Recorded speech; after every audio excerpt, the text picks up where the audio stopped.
Здравейте, уважаеми зрители! Днес разговарях с Тодор Белийски, дистанционен разговор. Първият дистанционен разговор, който проведах. Малко по-различно от това да сме на живо, но за да се допитаме и до по-широк кръг хора. Той прави приятен свинец, прави поправим ако греша. Има доста интересно съдържание, което може да проверите, да погледнете, препоръчвам да го направите. Смятаме в бъдеще да направим някакво такива разговора. Надявам се да ви хареса, така че гледате. Да кажем здрасти първо на нашите зрители. Здравейте, драги зрители и слушатели. Това е здрасти, Тодоре, Тодор Белински. Първото запознанство на будилник с какво да кажа? Поправи ме ако греша или нещо друго. Поправи ме ако греша, хляб или свинец. Няма никакъв проблем. Както искаш, така можеш да ме представиш. Да те представя значително онлайн популярен от мен, така или иначе. Така че когато виждат хората и с когото се препознават, така или иначе това е едно запознанство между нас. Какво те вълнува последно време, Тодоре? Много неща ме вълнуват. Днес за пореден път гледах заседанието на парламента, в който се случиха разни безумия. Например, разглеждаха закона за здравето, от който вече отпадна, можем да кажем, от днешна дата, в която правим записа, вече няма задължителна карантина, изолация по отношение на хората, които са болни или заразени с COVID-19, което според мен е добра новина. Ужас! Само, че дебатите бяха безумни. Просто дебатите бяха безумни. Отново се спускаха едни опорни точки, които ги слушахме години наред след 2019 година, които касаеха заболелите от този вирус. Един момент само, да отворим тук първата скоба. Чии гласове отпаднаха? Отпадна карантината. Общо взето този път имаше пълно единодушие на нашия парламент, което не е изненадващо, защото като цяло това нещо се случва навсякъде и съответно ние просто следваме отново една чужда воля. В този случай това е положително за нас. Но на практика това продължава тази тенденция в България просто да се случва това, което се случва на Запад, в Съединените американски щати. И тук просто, няма да казваме българската дума, нали, ще кажем транспонира на модерен англосаксонски език в Да мога България. и аз да те разбера, да. Добре, чай сега. По този начин някой признава ли си, че какви са обстоятелствата да отпадне карантината? Някой признава ли си, че е било грешка или просто текущата ситуация не изисква и това са адекватните мерки към текущата ситуация? Знаеш, това е много интересно. BBC се извини на практика на един британски политик, който от трибуната на техния еквивалент на нашето Народно събрание, общо взето обясняваше за пораженията за вакцинираните срещу това заболяване, които са пострадали на практика от ваксината. Това нещо обаче в България продължава да не се случва. Тук абсолютно никой не се извинява за това, което беше причинено на хората по време на затварянето, по време на вакцинацията и така нататък. Някой продължава ли да търси сметка и да изисква извинение? Защото аз очаквах това от партии като Възраждане, като Има такъв народ, които бяха... Пропускам ли някой? Може би...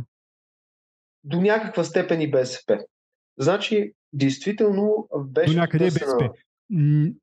Това в момента е един от основните въпроси, който е на дебатите в щатите по време на сега прелиминари дебатите за президент в щатите, като имаме и от страната на демократите JFK Jr., да не говорим и Тръмп, той не участва на дебатите, но и много от другите, както демократите, така и републиканци, търсят сериозна отговорност. Ти казваш, в UK се извиняват. В България никой не продължава да търси отговорност, включително и тъна и Възраждане, и никой не се извинява и никой не търси отговорност. Моля те, Сега, не направи си някакъв... съвсем, Намери не ми си отговор съвсем на това прав. нещо. Аз съм стъписан. Защото аз... Не си съвсем прав. Не съм съвсем съгласен, защото от трибуната на Народното събрание и от Възраждане и от Има такъв народ попитаха на практика кой ще поема отговорност за това всяване на паника и за тази принудителна вакцинация. Така че не е точно така, че и у нас не се търси отговорност. Търси се отговорност, но за съжаление на първо място медиите са твърде овладени и това нещо не достига на практика до редовия зрител в такава степен. И на второ място, на практика, за съжаление, за мен трябваше да бъде потърсена отговорност не само политически, но трябваше да бъде потърсена отговорност и медицински. Тоест, главните замесени по отношение на тези убийствени протоколи за лечение. Спомняш си, предполагам, едно интервю на шефа на Пирогов, който там обясняваше по какъв начин с тези протоколи на практика позволяват да умират пациенти благодарение на едни недобри практики на лечение по време на този вирус, как се отлагаха планови операции, включително за тежки случаи, как се пренебрегват инсулти, инфаркти и така нататък. Тук цялото съсловие, като започнем от лекарското съсловие, като добавим към това твърде мълчаливата журналистика, мълчанието нагнет сред журналистите и все пак политическата отговорност за това, че партии като ГЕРБ, СДС, като Демократична България, Продължаваме промяната и до този момент не поемат отговорност за това, което се случи. Сега партиите от опозицията днес поставиха доста остро този въпрос, включително Тошко Йорданов разказа по какъв начин е починала баба му и как не са могли с баща му да се сбогуват с нея. Доста тежка история. Я разказа с много емоции от парламентарната трибуна. Така че, ако трябва да сме до край честни и обективни, имаше търсене на отговорност от страна на опозиционните партии, но поемане на такава от страна на вече го разпоменатите ГЕРБ, СДС и Демократична България Продължаваме промяната, по-скоро нямаше. Да, благодаря ти. Аз продължавам да не съм съгласен, тъй като очаквах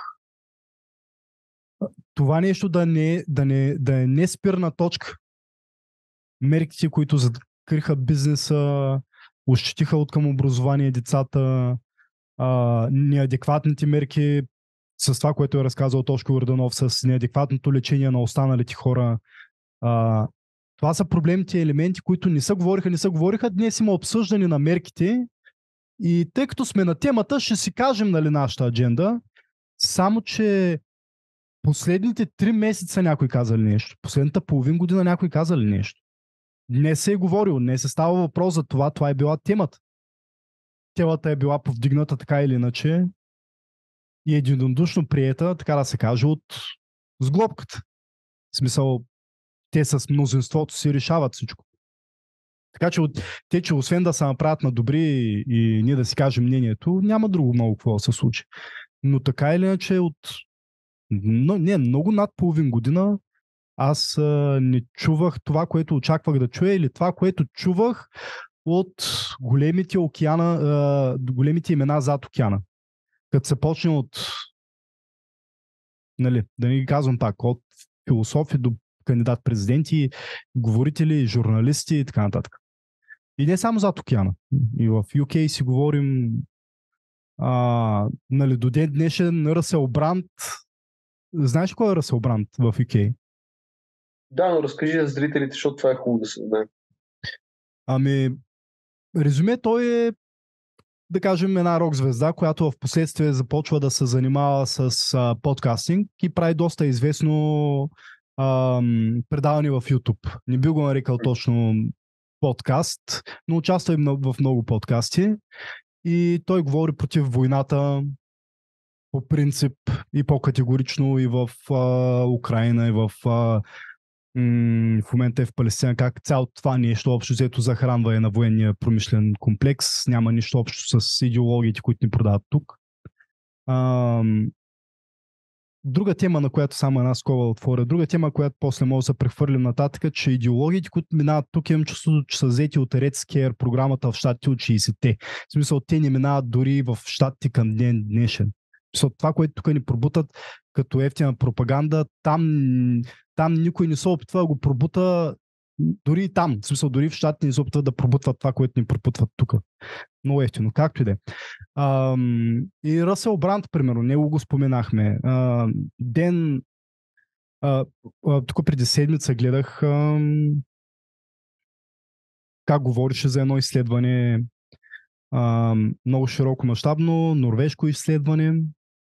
23 милиона човека влизат в това изследване, което показва, че риска от миокардит от сравнен между вакциниран и преболедувал, риска от миокардит при вакцинирания е между 4 до 28 пъти по-голям риск да получи миокардит. И Ню Йорк Пост правят статия, в която анализират изследването, коментират го с властите и властите им връщат някакви становища и така нататък. Официалното становище на социалните мрежи и инструктажа, които те са получили от правителството, е, че това изследване може да е абсолютен факт, но тъй като не бива да се всява съмнение в ефективността на ваксината, той е тотално забранен. И от 22-а чак сега става публично това изследване. Иначе преди това не мога да го поснеш никъде. И дори го дам на един мой приятел, който е много про-ваксин. Разбираш, много. Той е сезонни грипове, така или иначе COVID до днешен така. Той го поства във Facebook групи, където са единомислещи като него. И го банват от всякъде.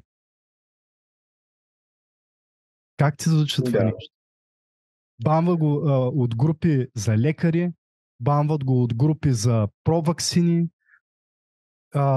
Той влиза в втория акаунт и само казва: хора, само исках да ви помоля да коментирате, нищо повече. Без отговор. Бан на втория акаунт. Ръсел Бранд коментира го, не знам ти дали си чул, веднага му изкараха обвинение, някакво момиче го обвинява, че преди 20 години е бил изнасилил. В смисъл, спокойно и за нас може да се появи нещо подобно, ама нали, будилник с 1400 абонати, това е невъзможно. Сега, не бих искал да обиждам хляб или свинец или поправиме ако греша, но не се интересуват от нас до толкова много. Но това трябва да говорят партиите, които визирам, партии, от които имах надежда, извинявам се, че можеше да има търсене на отговорност за двугодишно престъпление. Затова. А ти основно с политика се занимаваш, от политически анализи правиш в твоя канал. Какви позитиви и негативи ти е донесло това нещо? Какъв ти е опита, който си насъбрал, откакто се занимаваш? След като реших малкият проблем, който имах с осветлението, да ти отговоря на въпроса, значи позитиви към този момент почти не ми носи. Най-вече негативи. А именно като се започне от периода на пандемията и се премине през войната, през цялото това време ние и канали като нашите сме преследвани с цензура в социалните мрежи, където и да се опитаме да прокараме. Ти го каза адженда, то дори не е адженда, то това е истина. Истината, която е защитима с числа, истината, която е защитима с аргументи, но въпреки това е преследвана непрекъснато и цензурирана. Когато някой може да докаже своята гледна точка, той няма нужда да цензурира другите. Да не говорим, че журналистическата среда сама по себе си трябва да бъде среда на плурализъм. Това означава среда, в която всяка една гледна точка намира своето място. И в сблъсъка и при покриването на моменти на гледните точки се разбира в крайна сметка каква е истинската ситуация, каква е онтологичната истина. Към този момент обаче независимо от зловещата пропаганда и цензура, в България истината все пак успява да си намери място. И това не е толкова благодарение на някоя политическа партия или конкретно на някой журналист или канал. Това според мен по-скоро се дължи на недоверието, което българина има изначално към властта, което в момента работи по-скоро в наша полза. Проблема, от друга страна, е, че нихилизма до такава степен вече е превзел ума на масовия българин, че той не е вече в състояние да повярва в каквото и да било. От тази гледна точка виждаме тоталната как да го нарека, тоталния саботаж на изборите, тоталната загуба на доверие в изборния процес като инструмент на демокрацията и като следствие от това в самата демокрация. В България вече огромната част от хората изобщо не вярват не само, че има демокрация, а че изобщо може да има такава. Голям дял в това нещо има именно тази либерална адженда, която се опитва по всякакъв начин да се наложи и да покаже, че това е единствената правилна гледна точка. Това е единствената възможна истина в този свят. Общо взето това е връхната, крайната точка, до която може да достигне света. Края на историята по Фукуяма. На практика обаче по-голямата част от българите много добре знаят, че това не е края на историята. Те вече виждат, че ние живеем в един посткапиталистически модел, в който големите корпорации очевидно ясно показват, че тяхната цел е свръхпечалби, монополи и олигополи и съответно пълен контрол над националните правителства, постепенното им заличаване и пътя към този идеал, формулиран от Световния икономически форум, никой от нас да не притежава нищо и да се чувства щастлив от това нещо. Сиреч една малка част от хората да бъде съсредоточен не само капитала, но и на практика всичко, което дава възможности. Независимо дали става въпрос за производствени възможности, дали става въпрос за финансови възможности, включително да нямаме и собствени жилища, което противоречи на изначалната заложена цел, в крайна сметка, на този либерален модел. Но, както аз вече неведнъж съм казал, неолиберализма няма абсолютно нищо общо с класическия либерализъм на Джон Лок и така нататък. Да те питам за свободата, демокрацията. Ти днеска все пак тематично 10 ноември Фейсбука с бананите, вероятно и твое изглежда по същия начин. С всякакви мемета с банани и демокрация. Хората не вярват на демокрацията. Имаме ли... искат ли демокрация? Как ги чувстваш ти нещата? Виж сега, първо трябва да започнем с това, че на практика България, така наречения преход към либерална демокрация, беше направен от така наречената червена номенклатура.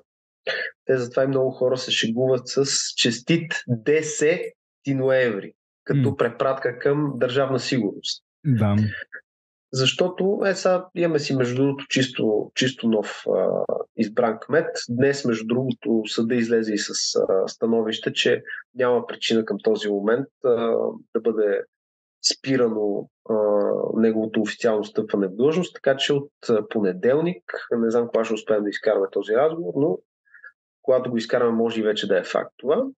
На практика Васил Терзиев вече встъпва в длъжността си като кмет на София.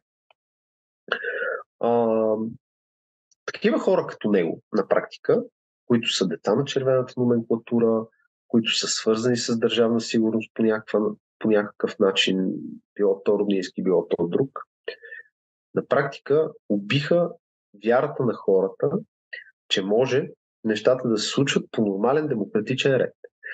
Защото когато ти използваш своите капиталови, финансови, роднински възможности по всякакъв начин, за да бъдеш непрекъснато в каймака на властта, Непрекъснато ти да определяш обществените процеси, непрекъснато ти да разполагаш с парите на хората, да ги разпределяш, преразпределяш, да работиш с европейските фондове и така нататък. При това положение хората остават с впечатлението, че просто този преход е едно преминаване от пълната политическа власт, политически похлупак, към нов политически похлупак, само че този път чрез икономическа власт. И виждаме как, освен вместването на тези големи корпорации и олигополи, за които говоря, на практика нашите олигарси продължават да играят също основна роля в този процес. По никакъв начин навлизането на големите корпорации тук не лишава от облагодетелстване хора като Делян Пеевски, хора като Иво Прокопиев и така нататък. Те чисто и просто си взаимодействат и корпоративните и олигархичните интереси се прегърнаха, пляснаха с ръце и паразитират отново върху държавното тяло и върху обществените пари. Това се случи. И поради тази причина ние се шегуваме с бананите, шегуваме се с демокрацията, защото в един момент, връщайки се към османския период, не случайно ще използвам точно този израз, халал да са ни бананите, халал да ни е държавната сигурност, халал да ни е демокрацията. Аз питам поради няколко причини. Едната причина да питам за дали хората продължават да искат демокрацията е, че започнахме да се пресмиваме на бананите, когато вече разликата между това какво загубихме за да спечелим банани вече стана твърде ярка и започна малко да натежава, като спечелихме много. Но банана стана нарицателно за това, което загубихме. А всъщност беше това, което най-много искахме, нали, защото... Така, но другото беше, че избирателната активност. Избирателната активност не е ли не е ли това, което хвърля създава най-голяма сянка, някаква тъмна материя, тъмна енергия. Нали? Има нещо от 70% от Вселената е нещо, което ние не го виждаме. И ние се питаме сега, какво е това там. И ние само имаме резултатите от него. Резултатите от това нещо, едно от тях е сянката, която хвърля, са липсата на воля в народа да се възползва от правото си на глас. Нали? В демокрацията кое е най-голямото право, освен правото на глас, според мен. Съответно, ние искаме да го упражняваме. Какво показва това? Безверие, безсилие, тотално нежелание за участие в демократичния процес. Кое? Може би някой пропускам. Невяра в демократичен процес, нежелание за участие в демократичния процес или нужда от демократичния процес. Нали? Това мисля, че са трите основни компоненти. Каква е причината да не искат да гласуват хората? Според мен е комплекс от всички тези фактори. На практика в българското общество има една изключително сериозна апатия, която е възпитавана, отглеждана и поливана апатия на практика. Тази апатия върши изключително добра работа на тези кръгове, за които си говорихме до сега. Това е безспорно, да. Само да се замислим, че Васил Терзиев е избран с общо около 8% от гласовете на софиянци. За каква представителност говорим, за какъв избор говорим? Това означава, че на практика хората са се отказали да избират. На тях им е все тая, кой ще бъде. И те действително в голямата си част, ако видиш какво пишат по социалните мрежи, ще казват: все е тая, дали ще бъде това, дали ще бъде тая, дали ще бъде ония другия. Наистина им е все едно на практика. Кой ще ги управлява и кой ще разпределя парите. Мисля, че рекорда ударихме с Плевнелиев, аз ако не греша. Като процент от населението, което е избрало някаква фигура, такава управляваща. Мисля, че тогава най-малко хора гласуваха и след това на балотажа рекордно малко хора гласуваха и беше избран от тоталното число беше някакъв процент смехотворен. Под 8% трябва да беше нещо рекордно, спомням. Да, легитимна демокрация ли? Това ми легитимна е сега. Правото да не гласуваш си е право. Защото можем пък да седнем да режем главите на тия, които не искат да гласуват. Сега, ние не можем да им режем главите, но това, което е проблематично е, че на практика в момента, в който една огромна част от населението реши, че няма никакво значение за нея по какъв начин се определя властта и как ще се харчат обществените пари, това означава вече, че индивидуализма окончателно е победил. Това означава, че в голяма степен хората не искат вече или не ги интересува дали ще имат държава. Дали ще има някакви общи национални планове, национални идеали и така нататък. Те просто се отказват от всичко това. Това е на практика. Те в желанието си да щупят системата, на практика просто отставят системата да бъде модерирана с други хора по тяхно собствено усмотрение. Ти смяташ, че мнозинството от хората, които не гласуват, го правят с цел да щупят системата, да се покажат, че вижте, аз не гласувам, защото съм много разочарован и да покажа колко ме е грижа за вас. Така ли? Ами във всички случаи има немалко такива хора. А има други хора, които смятат, че това не ги касае по никакъв начин, което се случва. Какъв е типажа на човека, най-честият типаж на човека според теб, който не гласува? Как изглежда той? Много е трудно. Аз точно за това се опитам да ти кажа, че има различни големи групи от хора.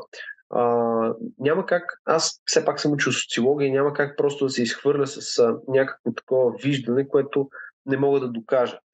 Мога да кажа, че има няколко различни групи от хора, които биха могли да бъдат изследвани. Едната от групите е точно тази, за която си говорим, че тя не гласува напълно умишлено, защото си мисли, че по този начин ще щупи система. Втората голяма група от хора е тази, които избира да не гласува, защото не се интересува и защото смята, че е супер модерно да си аполитичен. Защото смята, че индивидуализма като такъв е достатъчен, за да бъде един човек успешен. Тоест, нас не ни интересува кой управлява България, важното е ние да се справяме добре с нашата професия и от тук нататък всичко ще бъде добре. Има най-малко такива хора, които разсъждават точно по този начин. Тях просто не ги интересува кой ще начало. Дали можем грабнем интереса на първите тия две групи или на повечето хора, като изключим примерно някакви стоически, философските анархисти, които примерно казват, аз нямам моралното право да решавам за сметка на никой друг, затова няма да гласувам, защото никой няма право да решава за мен, аз нямам право да решавам за никой друг, не участвам в това нещо. Аз съм свободен човек и решавам. Нали? За всички останали, дали може би пък те не са намерили правилния кандидат образ, който да ги представлява? Възможно ли това да е най-голямата група от хора? Обединяваща един такъв фактор, който няма мой представител, който да обединява мнозинството от негласуващи. Значи... има стотици, десетки кандидати и партии, но в същото време не съм видял, не знам, може би те не са го видели за себе си. Значи, според мен тук има един много сериозен проблем.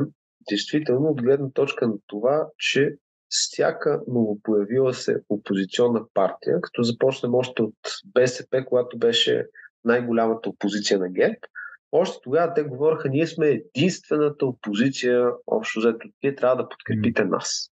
После много подобна риторика имаха и партията на Слави Трифонов, има такъв народ и Възраждане. Сега виждаме, примерно, появява се Радостин Василев с неговата партия Меч и той казва, аз съм сам срещу всички. Според мен, на хората действително им омръзна, всеки да им казва, аз съм единствената алтернатива, аз съм едва ли не Исус Христос слязъл на земята и вие всички трябва да се обедините около мен, защото съм най-чист и свят. Не е точно така, защото аз виждам огромна самоувереност, самочувствие в тия хора, пък Исус Христос слиза и измива краката на там на кого миеш краката? Виж какъв съм неверник направо.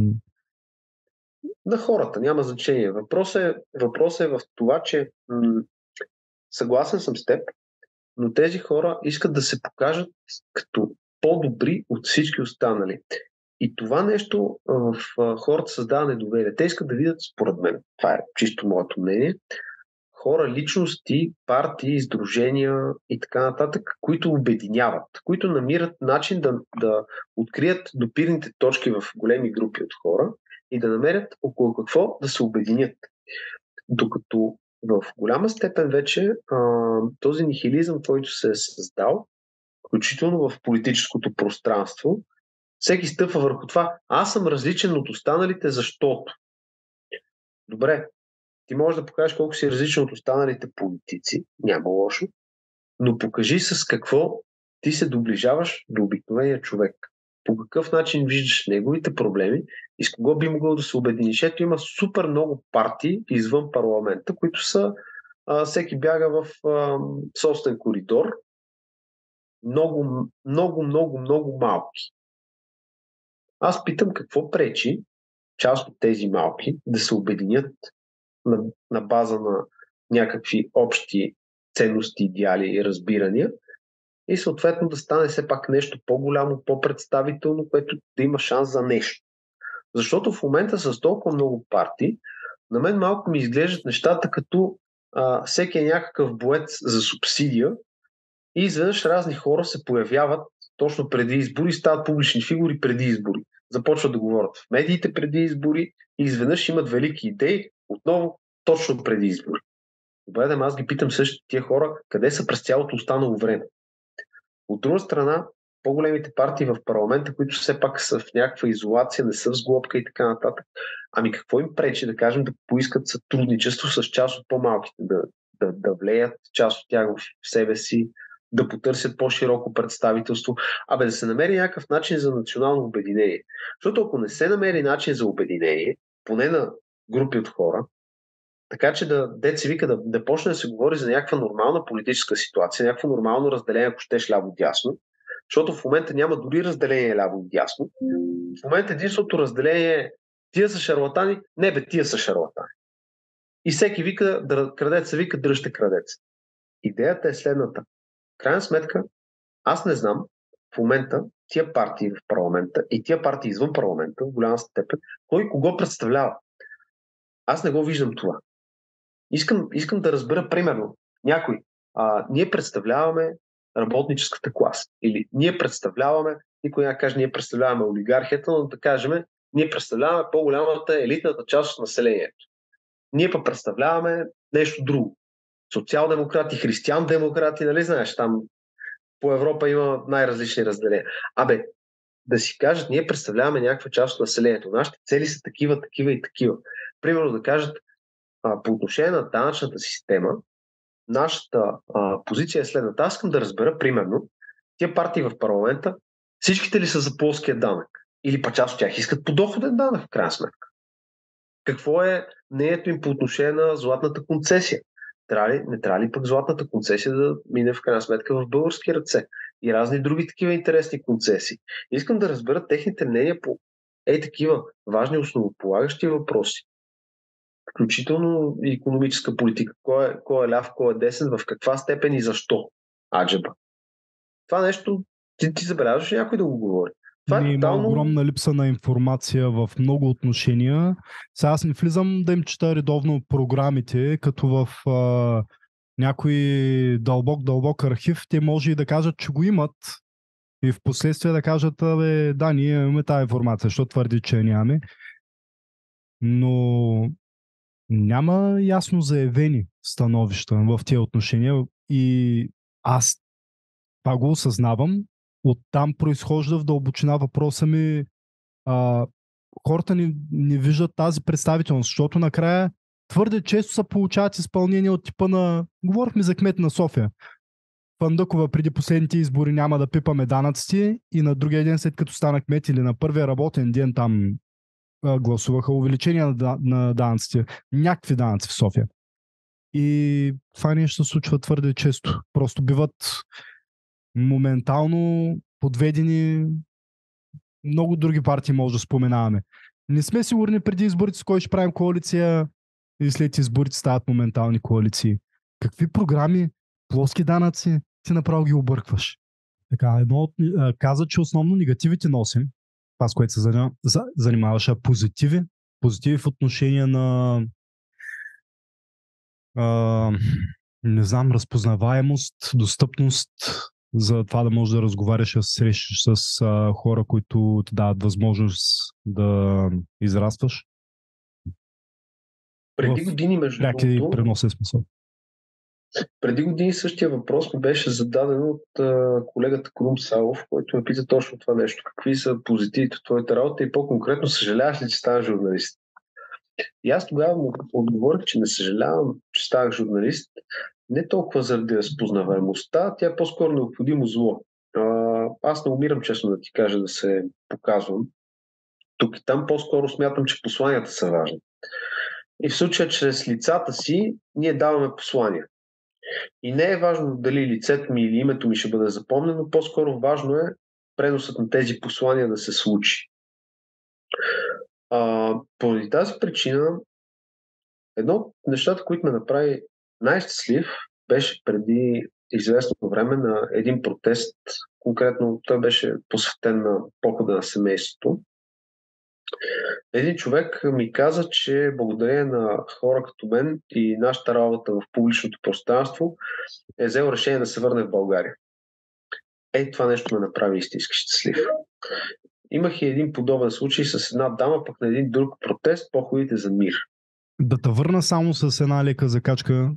Предполагам, че закачкайте, предполагам, знам отговора. Колко деца имаш?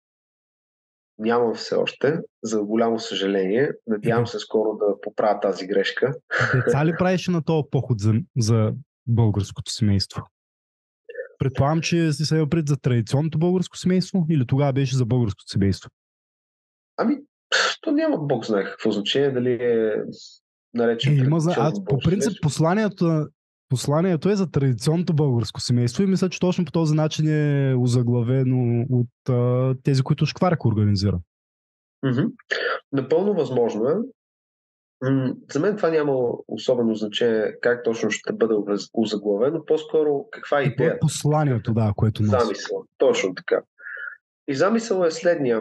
В България се организират от вече немалко време така наречените гей паради, прайдове, които казват, че имат за цел извоюването на определени права. Аз не съм убеден обаче, че дори тези права да бъдат задоволени, въпросните прайдове ще спрат да се осъществяват. Просто причина, че там има, поне аз виждам като заложена цел и някаква показност, както и определени фундации да оправдаят съществуването си и да получат някакви финансови възможности. Поради тази причина, мен ми се струва, че да плюем непрекъснато по тези прайдове и подобни неща са лишени от голям смисъл. От друга страна да се направят събития, които са антипод на това нещо и които да са с позитивна нагласа, с позитивно послание, да се организират концерти с знакови български изпълнители, да си направим едно уникално преживяване, да отидем там с семействата си, защото аз нямам деца, но бях с родителите си, с сестра си, с братовчеите си, така че аз все пак бях с семейството си там. Поздравление. Смисъл е отчетен. Така е, съгласен съм. Аз много виждам, тъй като аз смятам, че като цяло тия хора трябва да им бъдат дадени права. И те не са някакви особени права, колкото по-скоро равноправни права. Но не искам да потъваме в тази дупка, не мисля, че е нещо, за което не е the hill that I'm going to die on. Нали? Да не говорим, че не е и моя битка. В смисъл лична такава. Но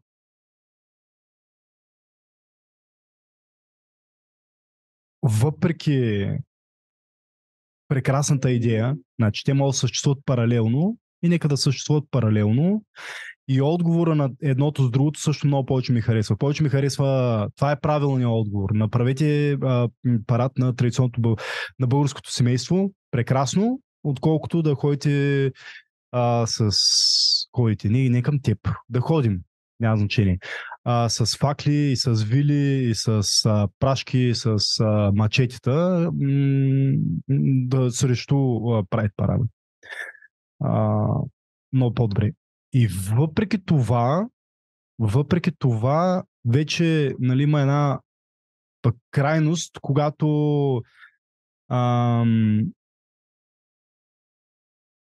едни хора не представляващи по никакъв начин традиционно българско семейство присъстват на тези паради. И последните години на традиционното българско семейство, точно Шкварик каза, аз се отдръпвам от едни други паради, които бяха, дай ще съберем скинарите да отидем да покажем и никакъв парад мога да направим. Той направи този парад, където всеки ходи с семейството си, с малките си деца. Стана много по-добре, отколкото в началото каквото беше. В началото беше нали, ни пияни хора ходят и нищо не показват всъщност. Нищо позитивно. Защото хората, които отиват да протестират Прайд парада и са агресивни, доста често смисъл какво толкова позитивно като послание се носи. Повечето хора не са в брак, дори и семейства, които живеят, нали, бум на децата родени извън брак. Тотална демографска катастрофа. Значи нямат деца хората, не се женят. Тотална абдикация от тотален разпад на религиозността и на религията в България. Духовността и религията в България. И ти се чуеш, тия, нали, Прайда ли е виновен, организациите ли са виновни, или нали, ние сме си виновни. Дай служение, дай да направя някои деца, дай да ходя на църква, синагога, джамия, каквото ще да е. И какъв по-хубав отговор на другото от това. Нали? Как по друг начин да се бори, отколкото с това. Но ние се събираме в Бургас 3000 човека, за да протестираме 15 деца. Това се случи последния път. 3000 човека, над 1000 човека полиция на 3 реда кордони с жандармерия, водни уръдия. 15 деца. Деца малолетни. Малолетни деца с флагчета и от 3000 човека, 200 човека с микрофони само крещят някакви смърт, замерват с краставици, някакви такива неща. Да, не се предпочитам парада на традиционното българско семейство. Но ето бе, при деца човек. Да почна аз като баба ти. Това е действително... Темата с децата е изключително важна, защото в нашето общество битува мнението вече, че ти за да имаш едно дете, камо ли за повече деца, ти трябва да си едва ли не с финансовите възможности поне на едно IT или виж държавен чиновник. Аз в София може и да е така, не знам.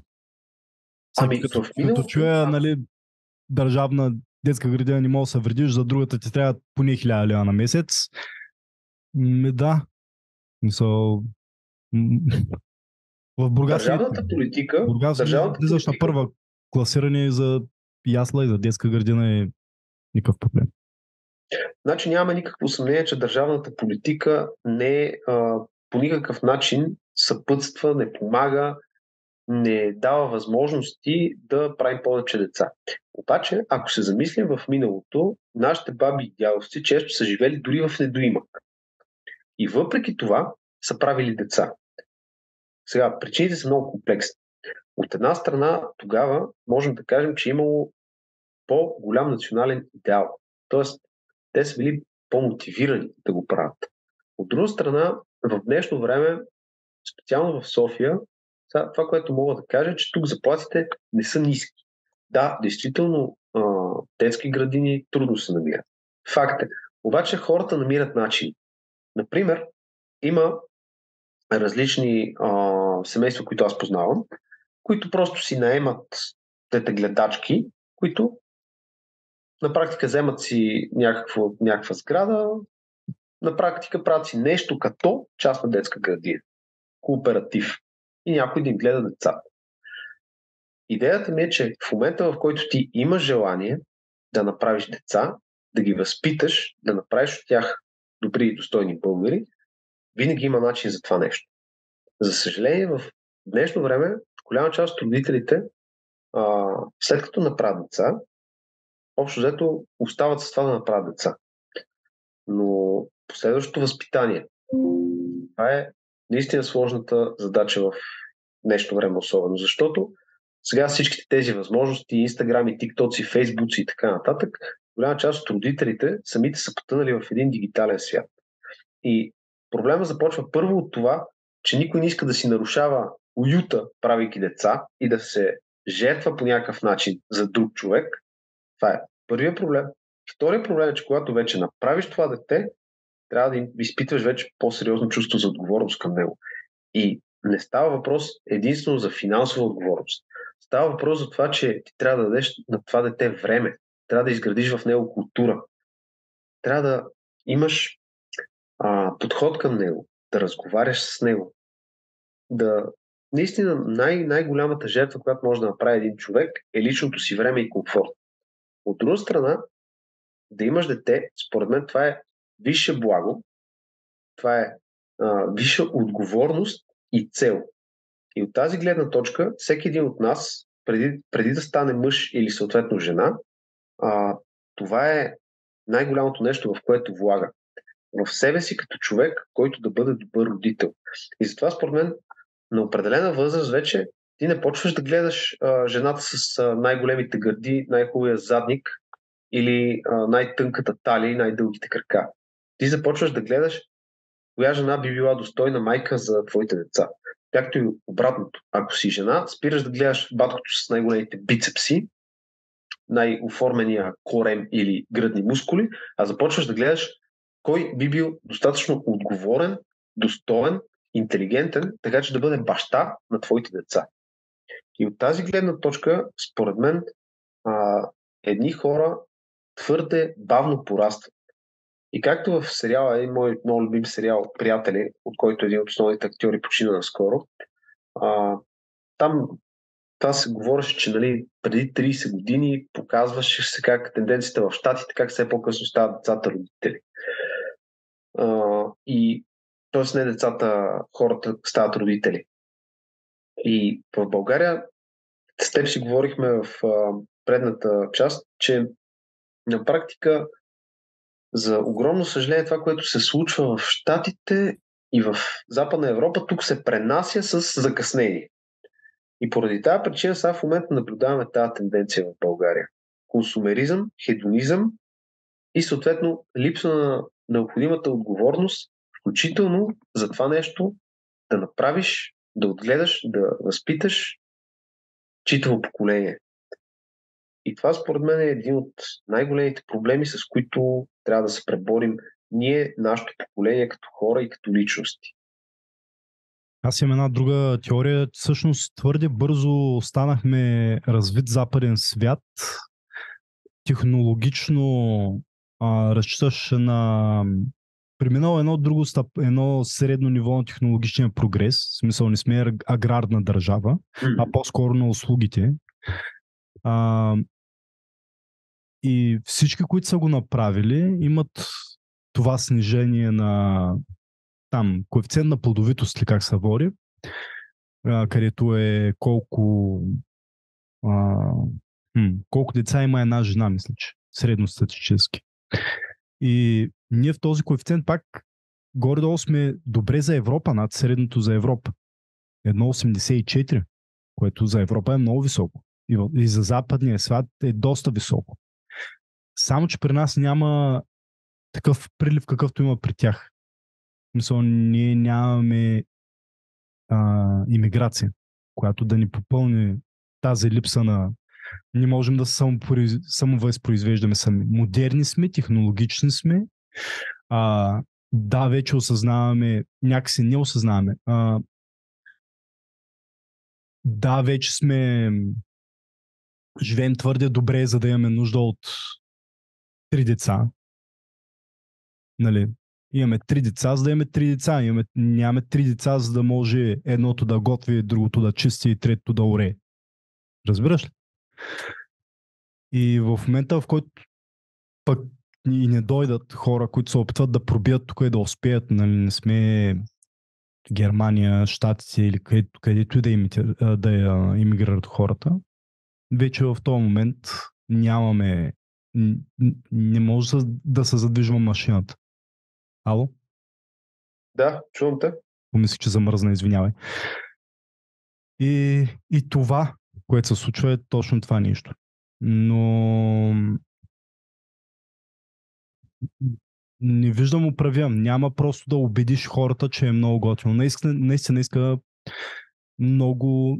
То клишето да се нарича жертви, защото то ти носи толкова много облаги, така нарече, в смисъл, то ти е цялото удоволствие.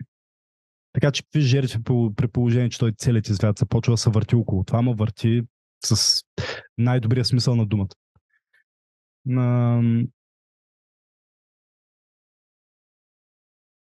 Как успявате да правите двама човека, поправиме ако греша?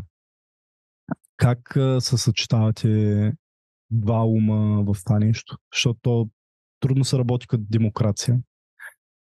Какви са трудностите и ползите от това да сте двама? Аз, ако трябваше да го правя будилник с някой друг, той ще да каже, нека поканим този, аз ще кажа, аз той не ми се говори, той ще да покани някой, който аз не искам, аз ще съм заедлив и опиши ми тези динамики във вашето предаване.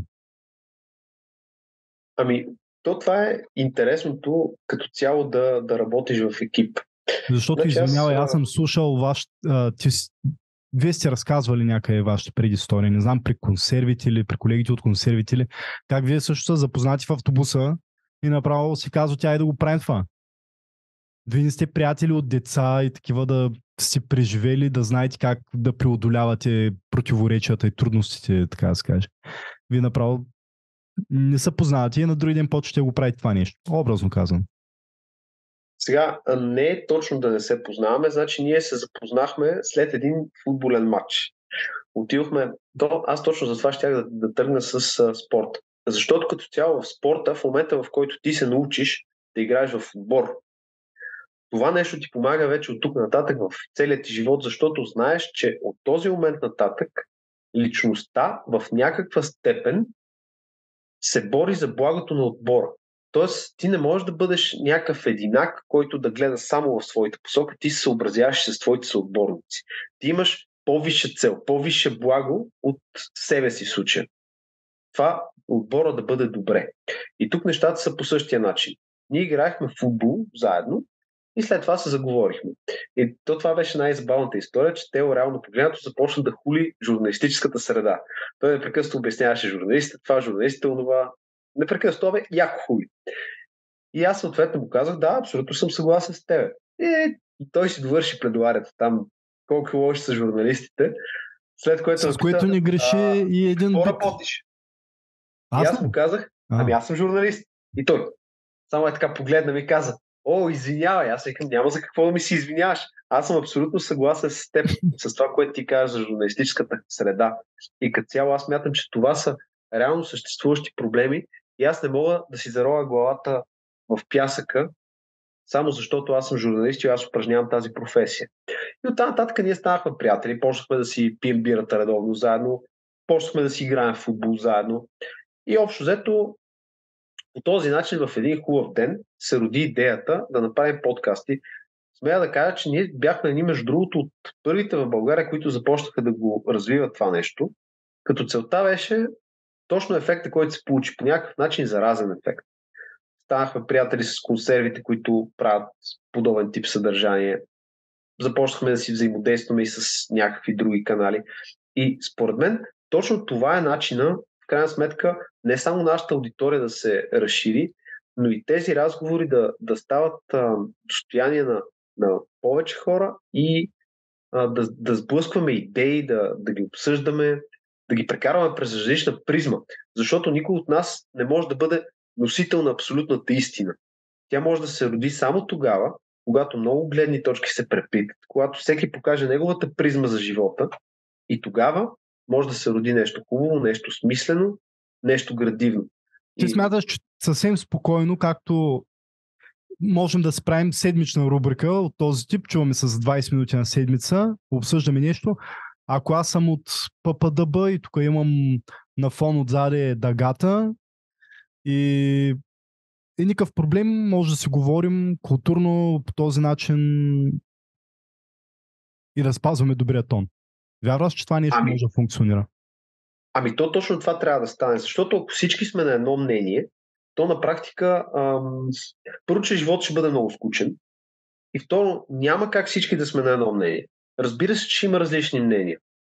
Ето, дам ти един пример, конкретен. Бях на събитието на Любо Жечев, който организира пресконференция за и против еврозоната, в която участваха от едната страна доцент Григор Салийски, от друга страна доктор Юлиан Войнов. След предаване, за и против запазване на българския лев. Жечев, обменихме идеи и така нататък. А той е човек на диаметрално противоположни възгледи на моите. Но в крайна сметка, ние ако спрем да си говорим, какво е нещото, което ще направим? Другото нещо е, ако спрем да си говорим и кажем, ние няма изобщо да дебатираме с друга страна, тя е идиотска, тя не може да се комуникира с нея, то какво остава? Да се бием и да се избиваме. Ако не установим диалог с хората, които са на друго мнение, аз не смятам, че може да имаме нормално функциониращо общество.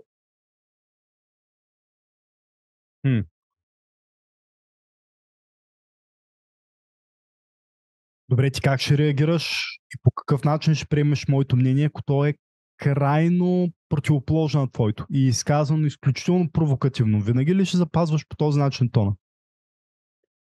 Трябва да запазваме самообладанието. Това е най-ключовото нещо, защото в живота винаги ще има хора, които ще целят да те провокират, да те изкарат извън контрол и да изкарат най-лошите ти демони. Ако ти се подадеш на тази провокация, най-често излизаш лошия. Нещо, което между другото аз го научих като много ранен етап, още в детската градина и ранните пъти в училище. Когато ме провокираха, когато по всякакъв начин някакви други деца се заяждаха с мен и аз, да речем, избирах етапа, в който аз просто ще ги натупам. Деца, нормално, как да реагирам? Да, ти говори. Но още тогава аз разбрах, че подайки се на провокация, ти отнасяш наказанията. Ти си виновния в случая, ти си лошия в случая и съответно това възпита в мен това чувство на самоконтрол. Така че да не мога да се подам толкова лесно на всяка една провокация. Какво се очаква? Очаква ли се София да стане едно по-хубаво място с новия кмет? Много кратко, ако можеш да ми отговориш. Тук зависи кого питаш. Ако питаш конкретно мен, аз не вярвам София да стане по-добро място, по проста причина, че на практика София се управлява от 90-те години още от все едни и същи кметове, от все едно и също котило. Като почнеш СДС, ГЕРБ, сега в момента това е просто едно продължение на този модел на управление, на тази червена номенклатура, облечена в сини одежди, която се интересува единствено от някакво корпоративно влияние, от някаква, как да ти кажа, някакъв европейски изглед на София. В крайна сметка, ако ние не приемем, че София е това, което е и че на практика ние можем да надградим и да изградим един хубав град, единствено съобразявайки с нашите реалности, т.е. София не може да бъде Виена, София не може да бъде Прага, София не може да бъде Будапеща, София е София. Да, има европейски град, нали? Не е азиатски град. И не е с исторически американски сгради. град. Латинска Америка, правилно. Вижте, ние не можем да сравняваме както с Европа, така не можем да сравняваме и с Латинска Америка. Значи ние трябва да разгледаме България сама по себе си като един мост. България е на практика моста между изтока и запада. Не случайно, примерно, това, което за запада е далечен изток, за нас е близък изток. Защото ние имаме в себе си както европейската цивилизация, така ние имаме и ориентализма, така ние имаме славянството, така ние имаме християнския модел, така ние имаме, между другото, и езически традиции. България е богата и интересна точно за това, защото тя е, ако говорим в Европа сега за един мултикултурализъм, който се наслагва изкуствено, то България е една естествено мултикултурална държава, в която са пребивавали, както казахме вече, османли, славяни, прабългари, така и кумани и всякакви други племена, народности, разновидности. И поради тази причина... Да, но това е на едно много дълбоко историческо ниво. А те са мултикултурни на едно свръхмодерно културно ниво. В смисъл, в времеви отрязък ние сме мултикултурни за последните няколко века. Нали? Не доста векове. А те са мултикултурни за десетилетия. Да, именно.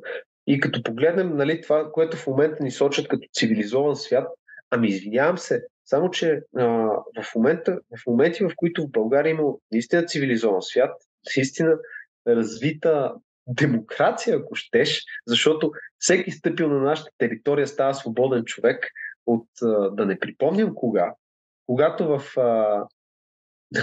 в Британия, да речем, са едни викториански епохи, едно горене на жените като вещици, едно преследване на другите религии и така нататък.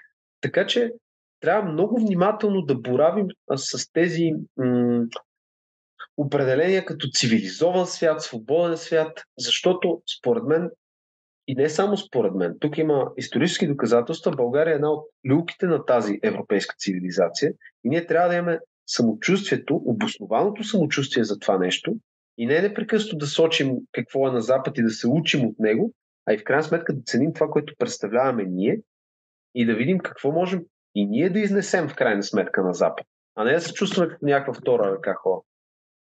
Добре, тогава ще го направим така. Само с да и не. Терзиев ще бъде ли по-добър управник от Фандъкова? По-скоро не.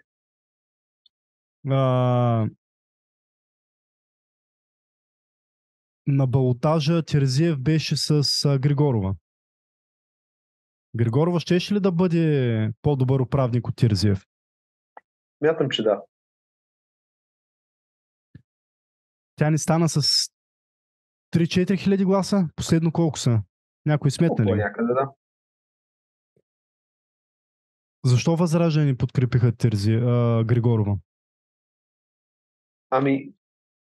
Сега, тук аз вероятно не съм точният човек, който да отговори на това нещо, защото аз нямам общо с Възраждане, но от моята роля на политически наблюдател, това, което мога да кажа е, че във Възраждане се хванаха много сериозно върнаха се към пандемията и се хванаха за това, което Ваня Григорова конкретно е говорила за ваксините. И това беше основният им аргумент, според мен, да не я подкрепят. Това проблема дойде от там, че голяма част от хората казаха, че Възраждане, след като са поели някакъв ангажимент да подкрепят всеки един кандидат срещу сглобката, то ако не е подкрепа за Григорова, трябваше поне да не я нападат. Да кажем така.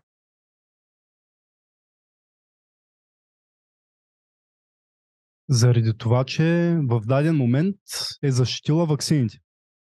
Да.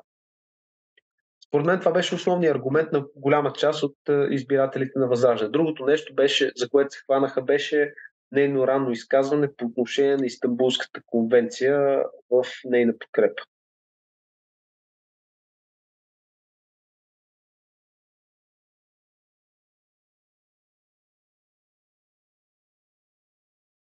Много интересно. Ти казваш, не мога да бъда, нали, не мога да си техен говорител, защото не си техен показан. Как го каза, извинявай? Нямам никаква свързано с тях, съответно. И аз нямам никаква свързано с тях, но остава в мен този въпрос. И говорим се за София и заради това ти го задавам този въпрос. Аз не мога да си дам добре аргументиран отговор. Въпреки, че видях тия Сорос работи, говоря с добре аргументиран отговор. Нали? Сега, другото нещо, което те казват, е на практика, че Защото те виждат... си поставям в една ситуация, в която единия или другия. Нали? Поставям си много такова... Да, в смисъл... Значи, според мен те виждат Ваня Григорова като някаква опасност за тях, по проста причина, че според тях тя е някакъв проект, свързан с Делян Пеевски, свързан с Америка по някаква причина, макар че аз това малко трудно го разбирам, по проста причина, че тя е на по-скоро проруски позиции. Обаче, според мен, тук проблема е, че те се притесняват, че Ваня Григорова може дългосрочно да играе в техния коридор и съответно да им отмъхне избиратели. Поне аз така ми се струва резонно да виждат заплаха в нея. И поради тази причина да я подкрепя. Като далечен политически проект. Даже като не толкова далечен. Според мен те я виждат като скорошен политически проект. Дори да беше спечелила кметския пост в София. Ами то точно това е нелогичното, защото според мен ти в крайна сметка, ако станеш кмет на София, ти поне 4 години не си заплаха за тази партия, нали? Чисто като проектно. Може би да. Поради тази причина, според мен логично е, ако Възраждане продължи да расте, те да не се притесняват, че след 4 години нещо би могло да стане. Аз поне така си обяснявам нещата, макар че може би според тяхната логика може да се формира нещо свързано с това, ако тя застане на кметския стол. Не знам, трябва да попиташ някой, който от техните редици, за да ти каже по-конкретен отговор. Аз гледам все пак на нещата отстрани. Защо не си политически ангажиран? Действително, в някоя партия, структурите... Виж сега, аз съм политически ангажиран до толкова, доколкото моята работа в журналистиката е свързана с политиката. Но към момента все още не съм видял достатъчно аргументи да се включа към някоя политическа партия, макар че съм канен многократно от различни, защото за да се впуснеш в една такава игра и то в такава среда, каквато е българската, ти трябва да имаш много силни аргументи, че хората, които са до теб, разполагат с нужния потенциал и капацитет да свършат тези задачи. Защото в момента в България корупционната среда е такава, че тя буквално потапя всичко и всички. И ти, за да можеш да излезеш чист от тази мътна вода, или поне, да кажем, ако ти не излезеш чист, поне твоите идеи и идеали да излязат чисти от тази работа, просто трябва да имаш голям капацитет от хора, на които можеш да разчиташ, че няма нито да се предадат, нито да се продадат, нито да се огънат. Аз все пак до момента толкова като брой, сила и качество хора не съм открил, с които да мога да работя заедно в такава политическа партия. Какви са разликите за теб между журналистиката и това, с което се занимаваш, да кажем, подкастинга? Разликата е, че в подкастите можеш да си позволиш доста по-свободен формат. Да кажем, когато си в някаква традиционна медия, ти се съобразяваш с един куп такива зададени от някъде журналистически стандарти. Работиш в тази медия се съобразява с журналистически стандарти от нашите журналисти? Ами виж сега, по принцип би трябвало да се съблюдават някакви журналистически стандарти. Доколко се прави друг въпрос. Но все пак в един подкаст формат ти може да си доста по-свободен. Можеш доста повече да не се съобразяваш с това и да наричаш нещата истинските им имена, а не да трябва да ги казваш половинчато. И от тази гледна точка подкастите за мен са свобода. А като журналист не си ли длъжен да ги наричаш с истинските им имена? Значи като журналист ти си длъжен от една страна да казваш истината, от друга страна обаче непрекъснато ти се казва как, ти трябва да кажеш истината. Примерно, можеш да хванеш някаква схема политическа, обаче ако наречеш тези, които са уличени в тази схема, лъжци, шарлатани, кръци и така нататък, това вече е лоша журналистическа практика. Това нещо в подкаста, примерно, никой не може да ми каже копче, че ги наричам шарлатани. Аз представлявам себе си, говоря от лично качество, не ангажирам никой друг и поради тази причина мога да си позволя тази пълна свобода, която, за съжаление, в медиите не е точно така. Те ще тряснат някое дело за уронване на престижа и тогава ще видиш на кого може да казваш шарлатанин. То, между другото, непрекъснато се говори за някакви регулации по отношение на журналистиката и така нататък, обаче малко се говори за това, че реално свободата на словото изисква да можем да се наричаме по определен начин, когато поведението подобава именно това нещо, а не да си завеждаме дела за това и за онова, както се случва в момента. Примерно, като сложиш клевета и уронване на престижа с тези двете неща, ти гарантирам, че само може да ми говориш на вие и по лична карта. Всичко останало, което дам ти един кристален пример. Много лошо за нашето законодателство. Много зле. Давам ти един кристален пример. Професор Асена Сербезова, която след това стана министър, тогава като част от Асоциацията на фармацевтите, тя каза, че е възможно да има недостиг на определени лекарства. Тя е длъжна по длъжностна характеристика, като експерт, тя е длъжна да го каже това нещо. И те тогава заведоха дело за всяване на страх и паника. Естествено, нямаше как това дело да донесе нещо различно от оправдателна присъда, но самия факт, че те тръгнаха да съдят експерт за експертното му мнение, това е... Щом това може да стигне до съд, то е достатъчно. Това, че няма как да доведе до нищо друго, освен оправдателна присъда, не е успокоително по никакъв начин. Това трябва да няма механизъм, с който да позволява това да влезе в съда. Съгласен съм. То е достатъчно притеснително, защото тя министър как да е? Ако аз ти трябва да се занимаваме с това нещо, пускат ти 10 обвинения, ти няма да излезеш от съда. Да. Така. Ще да кажа, ако си на нивото на Цанов имаш десетки хиляди хейтъри, или да кажем Жечев, няма значение. Те, ако са малко по-активни тия хейтъри, постоянно има сигнали, че прави нещо лошо към тях. Те могат ги съсипят тия хора. В България не е измислено, че личността на един човек е защитена или невинна доказване на противното. Не е изпипано както трябва това.